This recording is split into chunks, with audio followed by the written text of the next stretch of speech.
Hello everyone and welcome to my YouTube channel. Today we are going to discuss how to clear search history on Safari on iPhone. For example, if you have recently searched for many uh, keywords and now if you want to delete all that search history from the Safari, so how you can do that?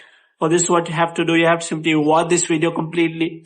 So without wasting any time, let's start the video. So first of all, what you have to do, you have to simply make sure that you are connected to a proper Wi-Fi or internet connection. And after that, what you have to do, you have to simply turn on the airplane mode for some second. And after that, you have to turn it off again so that your Wi-Fi internet connection can be restarted. So the next time you have to do is you have to simply click on the Safari and you have to simply close all the pages.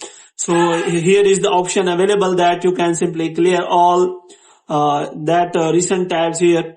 So if you click on that, then there is no option available that you can simply clear the search history from that.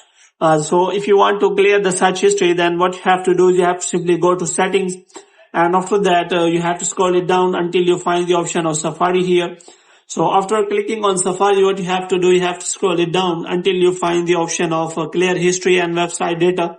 So here what you have to do, you have to simply click on that. So here you can also check the option of close all the tabs, and you can also click on the time frame, which means you can also clear all the history, or you can also select today or yesterday. And after that, your all tabs will be closed and your all history will be deleted from the Safari. In this way, you can simply clear even the search history also.